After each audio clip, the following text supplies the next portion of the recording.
اور پھر مجھے دیکھتے ہی وہ لڑکا وہاں سے 9 2 11 ہو گیا اور اب اکیلا جیدی ہی وہاں کھڑا رہ گیا۔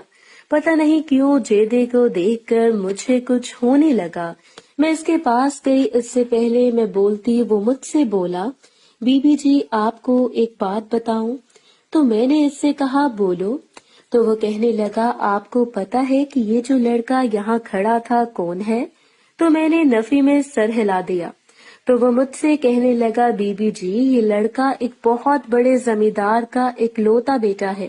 اس کی بات سن کر میں نے برا سا منہ بنایا اور بولی اکلوتا ہو یا نہیں مجھے اس سے کیا، میں تو اتنا جانتی ہوں کہ یہ صبح سے ایویں ہی میرے پیچھے پڑا ہوا ہے۔ میری بات سن کر جیدہ کہنے لگا بی بی کوئی بھی ایسے ہی نہیں کسی کے پیچھے پڑتا۔ تو میں نے کہا دفع کر جیدے، اور پھر میں نے گیلری میں ادھر ادھر دیکھا اور اس کو کمرے کے اندر آنے کا بولا۔ جیسے وہ کمرے میں داخل ہوا میں بولی جیدے آج رات پھر تم نے مجھ سے ملنا ہے؟ میری بات سن کر جیدہ کچھ گھبرا سا گیا اور بولا یہاں کوئی بھی کسی بھی وقت آ سکتا ہے۔ ہر کام عملیات اور جنات کے ذریعے ایک رات کے عمل سے 100% گارنٹی سے کروائیں۔ وہ بہن بھائی جو طرح طرح کے عاملوں سے تنگ آ چکے ہیں ان کو میرا خاص پیغام، ایک بار کا رابطہ آپ کی خوشیوں کا بہانہ بن سکتا ہے۔ کوئی کام بغیر ہدیہ نہیں ہوتا۔ جنات کو اپنے بس میں کر کے اب تک لاکھوں لوگوں کو فائدہ دے چکے ہیں۔ اگر آپ بھی کسی پریشانی میں مبتلا ہیں، مثلا محبت میں ناکامی، کاروباری بندش، جناتوں سے پسند کی شادی، طلاق کا مسئلہ، گھریلو جھگڑا، اب دنیا کا کوئی کام ناممکن نہیں، صرف ایک بار رابطہ۔ یہاں کوئی بھی کسی بھی وقت آ سکتا ہے۔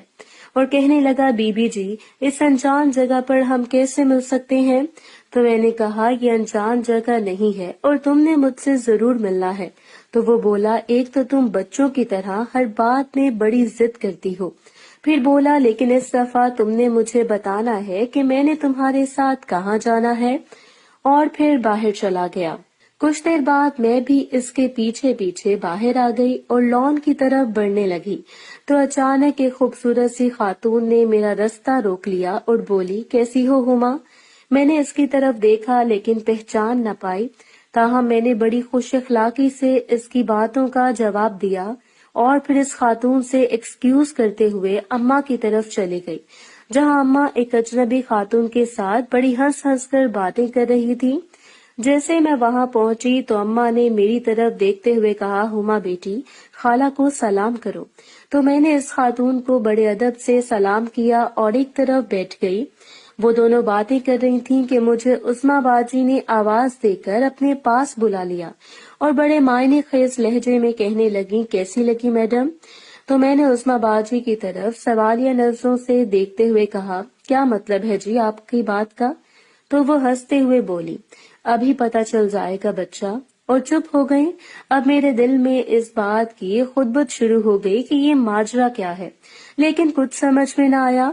آخر لاکھ منتوں اور ترلوں کے بعد عظمیٰ باجی کہنے لگی جہاں تک میرا قیاس ہے یہ خاتون اپنے بیٹے کے لیے تمہاری اماں کے پاس آئی ہے۔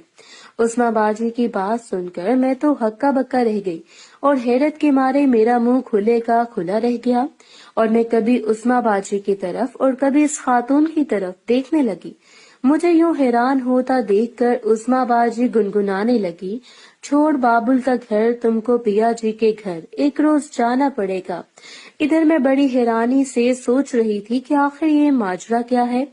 اسی دوران وہ خاتون اماں کے پاس سے اٹھ کر جانے لگی تو احتراماً اماں بھی اپنی جگہ سے اٹھی اور کافی آگے تک اس خاتون کو چھوڑ کر آئیں۔ جیسے ہی اماں واپس اپنی کرسی پر بیٹھی میں عظمیٰ باجی سے اٹھ کر اماں کے پاس پہنچ گئی اور اماں سے پوچھنے لگی اماں یہ خاتون کون تھی؟ میری بات سنتے ہی اماں نے ایک نظر عظمیٰ کی طرف دیکھا اور کہنے لگی بڑی بری ہے یہ عورت، اس کے پیٹ میں تو کوئی بات رہتی ہی نہیں ہے، اور پھر میری طرف دیکھتے ہوئے کہنے لگی ارے تم ان کو نہیں جانتی، یہ اپنی شفقت آپا تھی چاچی منظور کی بیوی۔ تو میں نے ان سے کہا وہ تو ٹھیک ہے پر اماں یہ بتاؤ کہ یہ محترمہ آپ کے پاس کیا کر رہی تھی؟ تب اماں اچانک سنجیدہ ہو گئیں اور مجھ سے کہنے لگیں دیکھ ہما گو کہ انہوں نے خود تو نہیں کہا لیکن میں نے ادھر ادھر سے سنا ہے کہ یہ لوگ تمہارے رشتے کے سلسلے میں بڑی دلچسپی رکھتے ہیں، تو میں نے ایک دم اماں سے کہہ دیا کہ اماں ابھی میں نے پڑھنا ہے اور میں نے ابھی سے کوئی شادی وادی نہیں کرنی۔ تو اماں نے مجھے کہا کون تمہاری شادی کروا رہا ہے؟ ابھی تو ان لوگوں نے شادی کی بات کے اشارے دیے ہیں، آگے نصیب میں ہوا تو تمہارے رشتے کی بات پکی ہو جائے گی۔ اپنی سی سرسراہٹ اپنے رشتے کی بات سن کے میرے اندر بھی ایک عجیب سی سرسراہٹ شروع ہو گئی اور میں نے نہ چاہتے ہوئے بھی اپنے دلہے کے بارے میں سوچنے لگی اور دلہے سے ہوتی ہوئی بات بارات کی رات تک پہنچ گئی کہ اس رات کیا ہوگا۔ پھر میں نے یہ سوچ کر خود کو تسلی دی کہ رات کو جیدے سے ملنا تو ہے۔ ابھی میں انہی سوچوں میں گم تھی کہ عثما باجی کی آواز میرے کانوں میں گونجی۔ وہ کہہ رہی تھی ہما ہم سب کیسر کے سسرال اس کی دلہن سے ملنے جا رہے ہیں، تم بھی چلو۔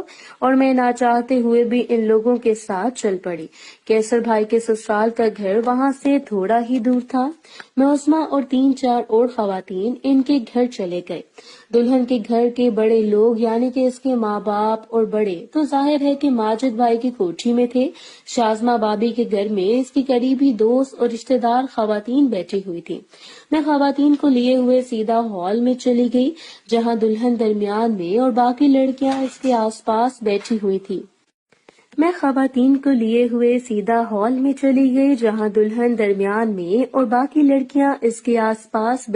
تھی۔ اور وہ زور زور سے کسی بات پر ہنس رہی تھی۔ شازمہ بھابی کے سامنے ایک ڈھولک بھی پڑی تھی، لیکن اس وقت وہ سب لیڈیز ڈھولک کی بجائے آپس میں خوشگپیاں لگا رہی تھی۔ ہمارے داخل ہوتے ہی وہاں پر ایک دم شور مچ گیا اور 2-3 لڑکیاں شازمہ بھابی کے سامنے کھڑی ہو گئیں اور کہنے لگیں کل سے پہلے آپ لوگوں کا داخلہ اس گھر میں منع ہے۔ تاہم کچھ دیر کی گفتگو، منت سماجت اور بات چیت کے بعد وہ لڑکیاں شازمہ بھابی کے سامنے سے ہٹ گئیں اور ہمیں شازمہ بھابی کے پاس بیٹھنے کی جگہ دی۔ ابھی ہم لوگ شازمہ بھابی سے باتیں ہی کر رہے تھے کہ چائے کا دور شروع ہو گیا اور اچانک پتہ نہیں کہاں سے وہی لڑکا نمودار ہوا اور مجھے چائے کی پیالی پکڑاتے ہوئے بولا کیسی ہو ہما؟ اس کو یوں اپنے ساتھ بے تکلف ہوتے دیکھ کر مجھے غصہ تو بہت آیا، لیکن میں خود پر جبر کر گئی اور اس کے ہاتھ سے چائے کی پیالی پکڑنے کے لیے جیسے میں نے اپنا ہاتھ آگے بڑھایا، اس نے پیالی دیتے ہوئے بڑے ہی غیر محسوس طریقے سے میرے انگوٹھے کے ساتھ اپنا انگوٹھا لگایا۔ میں اس کی شرارت سمجھ تو گئی، لیکن موقع ایسا تھا کہ میں اس کو کوئی جواب نہ دے سکتی تھی، اس لیے چپ رہی۔ شازمہ بھابی کے پاس ہم کافی دیر تک رہے، پھر رات کافی ہو گئی تو عثما باجی کہنے لگی کہ اب ہمیں چلنا چاہیے۔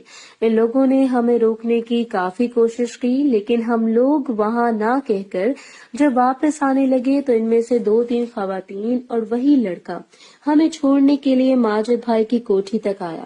کوٹھی پہنچتے ہی ہمارا ٹاکرا اماں کے ساتھ ہو گیا۔